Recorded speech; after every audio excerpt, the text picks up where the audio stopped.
kui varem sai siin räägitud, noh, sina rääkisid sellest, ütleme sellest viikingi ajast ja varasest keskajast aga noh, siis olid algul need paadid olid väiksed kui kuskile ja ohtu oli suhteliselt, ohtu oli vähem, et sa ennast puruks sõidad.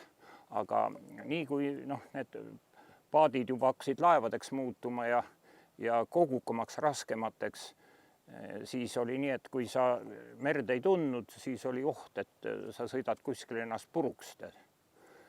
Ja siis tuli muidugi, et kõik on, noh, kes on huvitatud nagu, aga olid huvitatud kaupmehed ja teiseks militaarüksused olid huvitatud, et siiski turvaliselt jõuda sihtpunkti nagu. Ja noh, Soome laht oli noh, selle idakaubanduse üks selliseid liine ja siis, et keskajal muidugi sõideti päevaaeg ja 19. sajandil tegelikult ega keegi öösel ei kippunudki eriti sõitma, see pidi ikka noh, äärmine vajadus olema ja teinekord sõjalaevadel oli see vajadus, et teisel ööpimeduses saaks noh, nagu sõida külje alla kuskile või üllatuse tekitada, aga muidu kõik kaubalaevad, noh, selle ajal oli teine dimensioon ja need sõitsid ikkagi päeva ajal ja ööpimeduses kas visati ankrusse või prooviti jõuda kuskile sadamasse. Nagu. Ja siis nüüd, et see sama Soome laht, et sinna sisse sõita esiteks, et ära tunda, et kus see Soome laht on. Vaat see Kõpu päevamärk, see oli tegelikult tuletorn oli alguses päevamärk. Ehitati kuskil, noh, 1531 ütlevad, täpset aastat teda ehitati kogu aeg kõrgemaks, täiendati. Aga noh, seda aastat nagu peetakse, mil see päevamärk nagu oli valmis ja muidugi ka merekaartidele ja nendes ja lootsi raamatutesse kantida sisse, et selline päevamärk on. Kui sa nüüd tulid, ütleme, kaubalaev tuli üle Läänemere, siis kuna tegemist oli purjelaevadega, siis kus sa välja jõudsid, ega see ei olnud nii lihtne määrata. Ja tavaliselt, nagu me täna sõitsime ka, ega neid randa nüüd ära tunda on suhteliselt raske. Täna on kusjuures väga hea ilm. Ja on, noh, mis siin GPS-iga või selle elektronkaartidega, noh, see on suhteliselt ikka lihtne praegu. Aga vanasti sa pidid kuidagi saama aru, et kus sa asud. Ja kui sa said aru, kus sa asud, siis sa teadsid ka, kuhu suunas sõita. Vastasel juhul sa võisid jõuda hoopis kuskile võõrasse randa ja seal ennast puruks sõita. Tohib, Jaan? Jaa. See on ju Hendriku kroonikas, kui kirjeldab seda juhtumit, kus ristisõidijad hakkasid Riiast sõitma Saksamaale ja eksisid Läänemerel ära ja olid vist 2 nädalat kadunud mere peal. See oli täitsa loomulik jah, ja sageli oli nii, et noh, olid merel ja ei saanud aru, kus nad asuvad, eriti pärast torme ja nii, ja siis nad saatsid paadi kuskil randa ja proovisid kohalike käest küsida, et kus nad asuvad. Muidu ei saanudki seda kindlaks teha.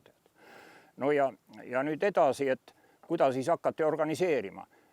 Et tunda ära, kui tuled üle Läänemere, et tegemist on selle Kõpu poolsaarega Hiiumaaga ja nüüd, et sa teaksid, kust sisse sõita siia Soome lahte, siis pandi päevamärk ja see oli kaugelt silmaga nähtav, nagu ta oli üle metsa pidi olema, noh, kõrge siuke kivitulp kohe. Sinna oli katus ka ilmselt mingisugune kas punases kivikatus või midagi peal, et sa said aru ja siis sa teadsid lootsi raamatu järgi, mis suuna võtta, et sõita mööda ka seal Hiiu madalast ja jõuda siis turvaliselt juba edasi. Edasi oli lootsi raamat rääkis juba, et tuleb Osmussaar. No, Osmussaar oli siuke väga madal saar ja viletsa ilmaga võisid seda mitte näha kohe. Viimasel momendil nägid alles, et see oli oht nagu. Ja siis neid selliseid kõige, ütleme, ohtlikumaid kohti hakati algul märgistama. Algul ütleme mingisuguste päevamärkidega, nagu tehti mingeid kivikoonuseid kuskile või sageli üksikuid puid säilitati randades või mingisuguseid kive isegi värviti ja kõik, et nad kaugelt merelt oleks ta ära tuntav, noh selgelt ära tuntav. Ja siin Soome lahel muidugi, mis siin siis tulevad, kui hakkame sisse sõitma, siis tulevad muidugi Naissaar tuleb edasi, eks ju. Keri on, kui edasi nüüd siia ida poole veel sõita. Keri ja siis mööda rannikut sõidavad, noh nagu me praegu võime ka rannikut näha, eks ju. Aga et nüüd, missugused need nukid, need olid poolsaarte nukid siis ja neid prooviti kuigi algul päevamärkidega märgistada. Ja siis hoiti teatud distantsi. Aga meres on ju veel madalad, eks ju, et need on hoopis ohtlikumad. Sa arvad, et sa oled rannikust piisavalt kaugel ja sõidad. Ja vaata, kui me nüüd tulime sealt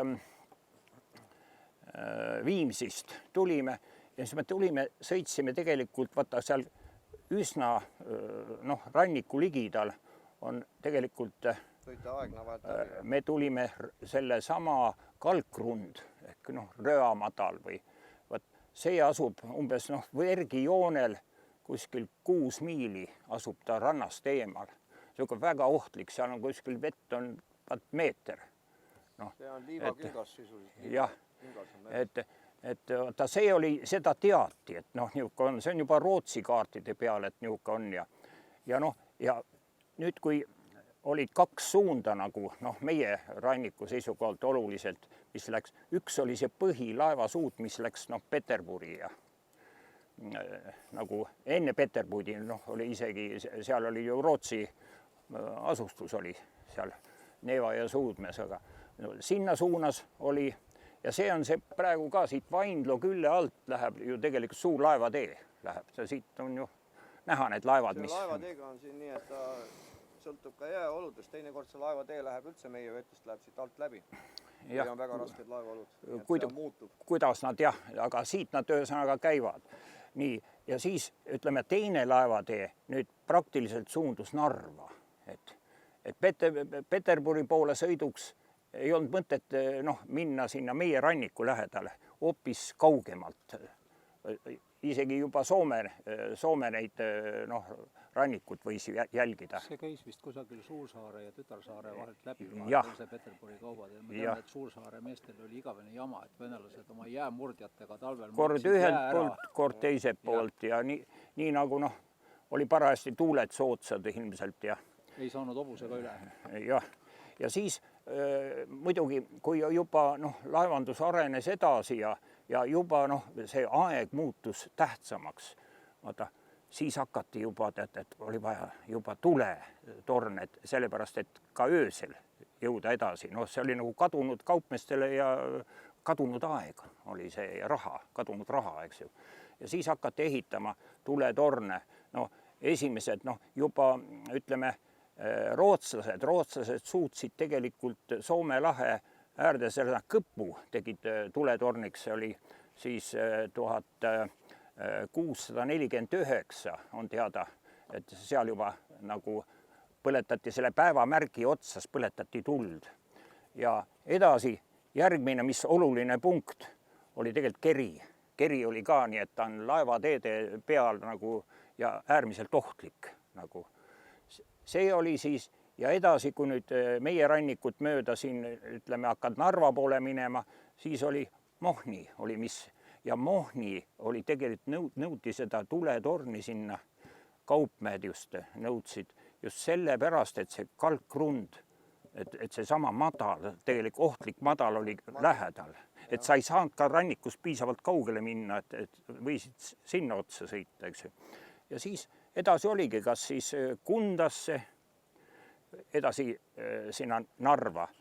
Narva tegelikult, vaata, see oli suur siseveetee.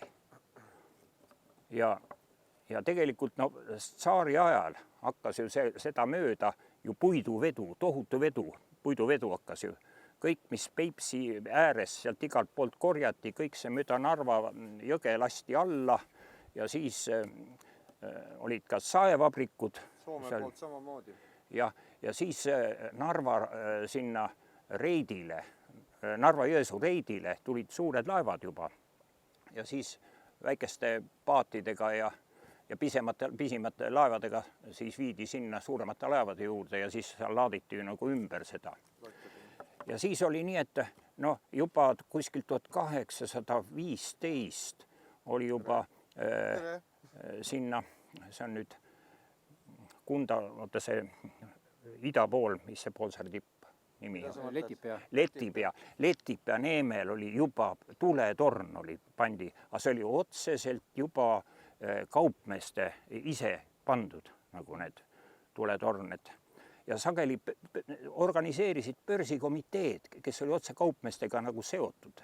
Nemad maksid osa ja siis riik pani veel oma osa ja siis nagu ehitati.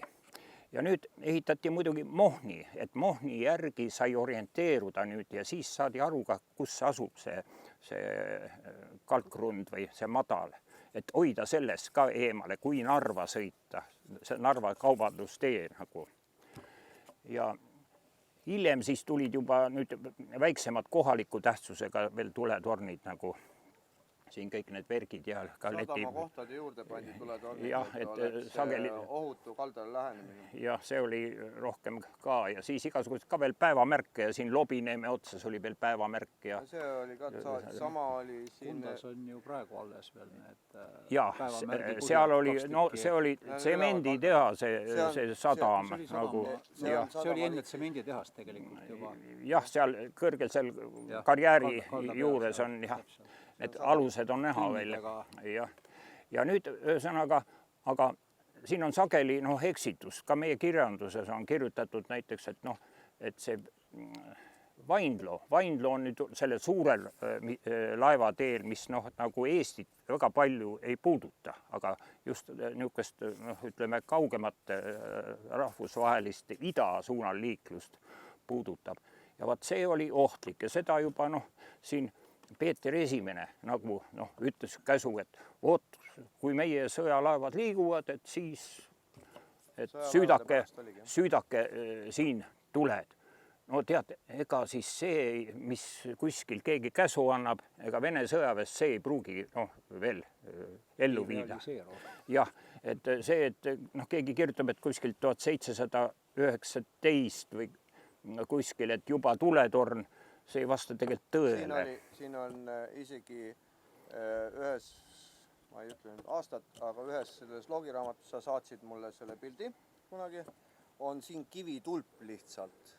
No neid kivitulpe laoti, sellepärast, et ta on üle merepinna kuskil 3 meetrit, eks ju. See vist oli isegi kõrgem kui saare saab. Jah, sa praktiliselt ei näe teda mere pealt, et kui me hakkame nägema ju kõik neid tornikesi ja hooneid, aga tegelikult on ta väga vähe nähtav ja sa võid maha magada selle lihtsalt ja oled ühel momendil karil siin. Kusjuures üks asi veel, et kui arvatakse, et saare toitkin lopsaka kasvuga taimestikuga, nagu nad praegu on, siis see lopsakas taimestik on tekkinud mingisugune viimase 100 aasta jooksul, kui ei ole mingit tegevust siin olnud, on põhimõtteliselt selle mereuhte korrast ja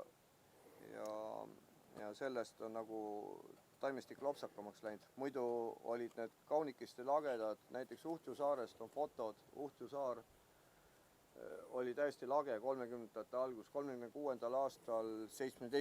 mail käidi talgu korras sinna mände istutamas, mis praegu seal näha on kellegi. No sageli ka, ütleme seal, kus vähegi rohtu oli, seal ju tegelikult kasutati ka karjamaana, pandi suvel näiteks mingisugused lehmad või lambad või peale, tead. See puude istutamiskampaania oli ka selle tee all seal Malusi või? Seal praegu nähakse vaeva selleks, et saart puhtaks saada. Sest Malusi oli ka esimese vabariigi jumala lage plats. Seal lambaid heal juhul toitsid oli kõik. No vaat nüüd räägime sellest Vaindlost edasi, et tegelikult on pööraselt kallis tegelikult ühe tuletorni pidamine ja eriti siis, kui veel teda nagu puudega kööti. Kujutage ette seda puude hulka, mis mida oleks vaja siia tassida, et siin põletada teda ööd läbi. See tegelikult tuule käes põleb ju natukese aega ära sul. No. Toon selle koha pealt näite. Et meil oli 90ndate lõpus oli siin saunapõleng. Korraks lõi lõi üles mingisugune 27-30 meetrit sekundis vist oli. Saun põles ära poole tunniga. Mõtle, kui palju seal puitu sees oli. Ütleme nii, et päris palju, nii et kui palju siin peaks minema puitu juba selle sama tuulekahjuga, mida sa ei suuda varjata. Sel juhul, kui sa hakkad tuule eest tuld kaitsma täiel määral, siis see tuld ei ole ka näha. See oli väga suured kogused, mis kulus küttepuid. See on, kõppu on selle nagu näida, et ümbruskonnas seal metsad põletati kõik ära praktiliselt. Juba aina kaugemalt ja kaugemalt tuli vedada ja aina kallimaks läks see nagu vedu. Ja nüüd, et kui keegi arvab, et siin võis ka varem olla, siis tegelikult ma ei usu isegi seda, et nüüd et saadeti mõned sõjaväelased ja nemad nüüd süütasid tule. See natuke ka ei klappi see asi. Minul on esimesed mingid, mida ka Jaan teab selles saares, et midagi inimene on siia jätnud, siis piiskop Johannes ajast on üks münt. Arvatavasti ta oli and, siit samast sirelite alt tuli välja, ta oli sõrmusega koos, see pitsat sõrmusega, sa oled näinud. Ja see ma kardan, et oli and, aga me oleme leidnud siit ka Rootsi raha, nii et Rootsi raha niisama kuskile, raha inimesed ei loobi lihtsalt maha. Et järelikult oli keegi pikaajaliselt siin. Kaotada, eks ju. Saartel käisid ju kalurid. Üks asi käisid kalurid, aga Vainlol minu teada oli ka mingi aeg, vaata see Rootsi ajal olid mingisugused saarekordnikud, midagi taolist peal. Kas nad elasid, seda me ei tea, aga aeg-ajalt siit käidi. Seda kalurid ja tegelikult ka need kaubitsed, kes käisid Soome ja Soome vahet, nad seda kasutasid vahepeal niisugust peatumiskohana ja neil ilmselt olid ka mingid onnid siin, et nad sai tööbida. Üks jutt selle juurde, sa ka midagi ei tea. Siin samas algus on aiamaa. Sealt tuli välja vundament. Mitte kuskile see fikseeritud, mitte kuskilt ma pole seda leidnud. Ja päris suure hoone vundament on see. Nii et see võib olla sarnane lugu nagu Ruhnus. Keegi ei teadnud Ruhnu kordonist midagi sellest Rootsi aegsest, enne kui välja uhuti. Et põhimõtteliselt siin võib ka olla... See oli tuletornioonid olid need seal. Need on täielikult isegi projektid on nende kohta olemas. See, mis Ruhnus välja tuli. Ma leidsin need projektid. Okei, kui nii väidad. Aga siin see oli niimoodi, et selle hoone kohta vaata neid kaarte, mis pidi tahad see leias. Ühesõnaga, alati on midagi, mõned üllatused ja mida võib-olla on raske alguses isegi paika panna. Jah, aga siin oli siis nii, et kuidagi oli vaja märgistada seda, kas siin nüüd kivikuhilaid tehti, kas neid värviti või kuidagi, või millegagi need, et kaugelt merelt oleks näha. Ja siis juba puidust oli nagu lihtsam teda ehitati. Ja siis toodi hoopis siit põhjapoolselt ühelt saarelt, kui sinna ehitati juba tuletorn, siis toodi see vana materjal. Toodi siia ja pandi sellest vanast materjalist siia üks niisugune püsti, niisugune päevamärk. See ei olnud mitte Tiiskeri, see minu arust. Oli, jah. Tiiskeri päevamärk oli siia. Seiskar oli vist. Või Seiskar. Jah, Seiskar. Ja toodi siia ja siin ta siis oli, see oli kuskil 19. sajandi esimesel poolel. Aga siis, kui vahepeal uuendati seda päevamärki, tehti nagu uuesti, siis juhtus niisugune asi, et see kukkus 2 aasta pärast ümber, tead. Ja siis tuldi uurima, et mis pärast see ümber kukkus, et kas on viletsalt ehitatud või siis tuli välja, et olid varastatud raudosad küljest ära ja siis lihtsalt lendas kummuli siin. See oli ilmselt kuskil siin samas kõrgema punkti peal oli siis. Seal on jäljed mingisugused, mida arvatavasti. Ja siis muidugi, vaata, siis kui hakkas pihta juba aurulaevad hakkasid ka siin liikuma ja eriti juba hakati reisijaid vedama ja siis nõudmine aina, et siia peab tuletorn tulema, et see on ikka nii ohtlik, see Vaindloo saar ja siis oli selline lugu, et vaadati, et mis ressursse on Mereministeeriumil ja siis samas oli kisa, et seal Vormsil, see tuletorn oli algul Vormsil üldse. See on ainuke Eestis rändav tuletorn. Jah, ja seal oli selline lugu, et mets kasvas kõrgemaks ja see tuli ei olnud enam nähtav, nagu seal Vormsis.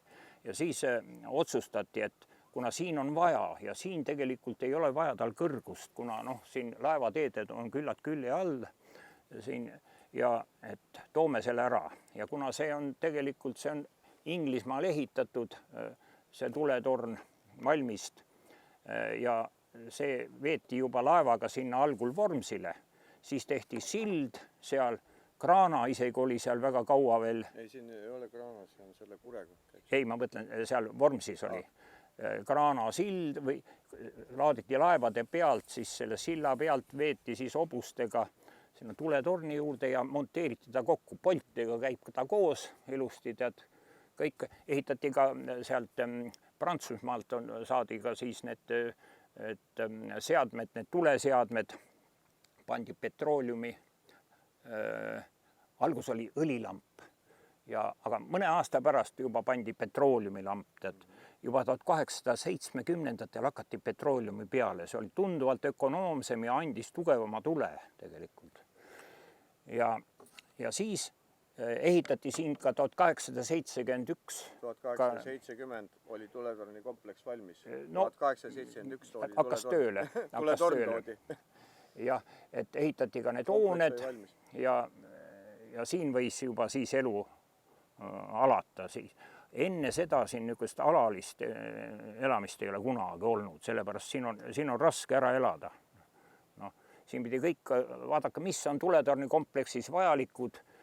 Siin on niisugused kõige minimaalsemad, eks ju, tead, on vaja elamishoone. See on toiduait siin näiteks selja taga. Jah, siis on vaja kelder kindlasti, kus toitu hoida, eks ju, tead, siis on ait ja siis on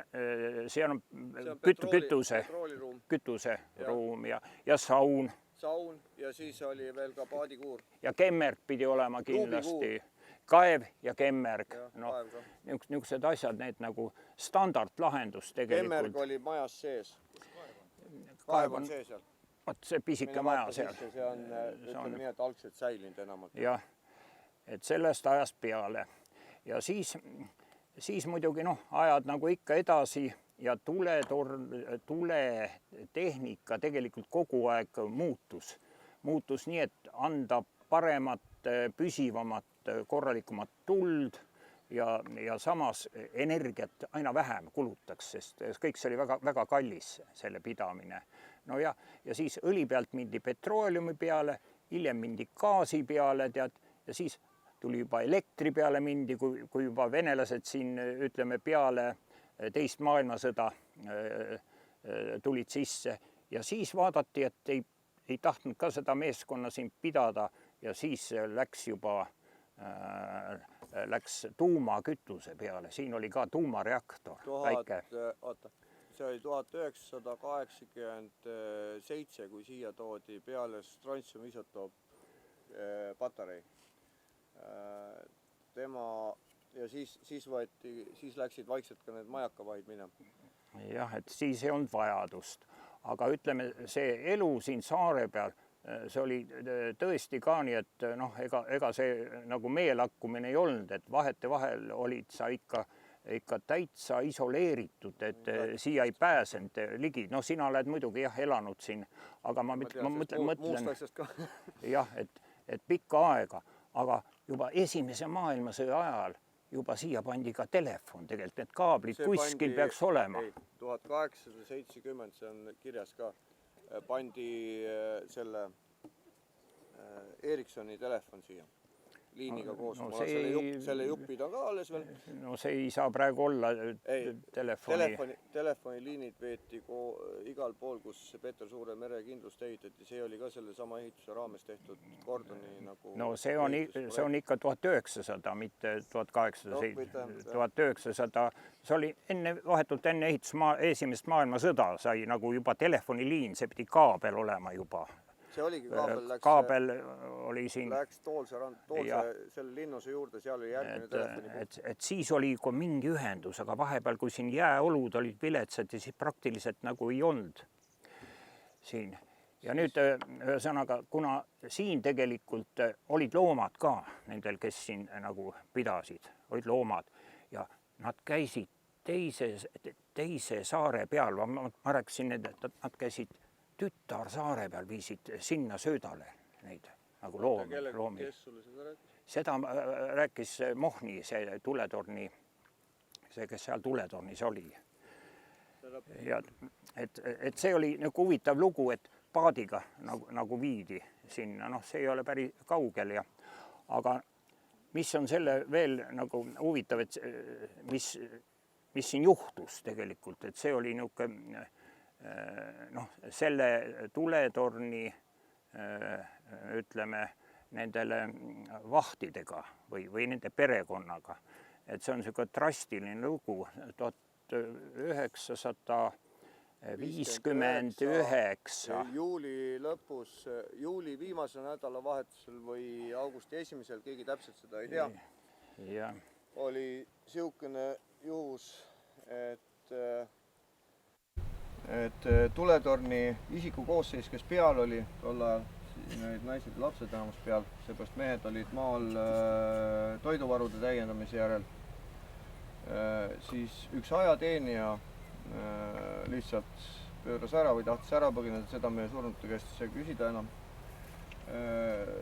Otsustas söögi ajal lasta maha selles Gordonis see oli, kui siin on jutt, et sellest majast, siis siin ei juhtunud mitte midagi, juhtus seal, kuna rahvast oli vähe, siis selles piirivalve Gordonis nagu oli üks toitlustamine neil. Ja nad käisid nagu tihedalt läbi. See oli 7 inimest minu arust. Oli 7? 7, mina olen nagu tuvastanud nimeliselt. Ja kuskilt ma lugesin paberitest ka välja, et 7 said surma siin. 7, jah. Et tegelikult see matrus, tema oli selle mereside matrus. Sellega oli veel niimoodi, eks ole, et lapsed jäid siia majja ja alguses olen kuulnud jutte, et käivad keldris peidus ja värgid ja siis nagu rohkem jutte oli see, et lapsed, selline suurem laps oli voodi all peidus, kui see laskmine ja värgid olnud ja siis väiksem oli nii kaua kas 4 või 5 päeva, mis nad siin üksinda olid, et oli selle aja voodis olnud, aga vist ta ei olnud õnneks siia majja tulnud, et oli kiire minekuga.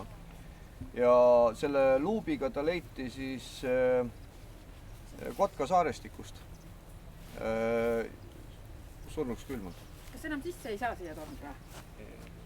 Ei oska. Tegeleme sellega. Tegelete või? Millal saab?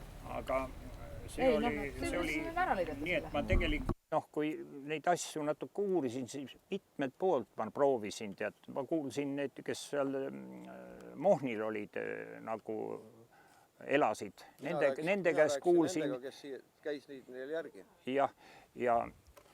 Ja lõpliku siis, et mis siin tegelikult nagu, et kuidas see täpselt oli, ma kuulsin tegelikult selle Einbergi käest.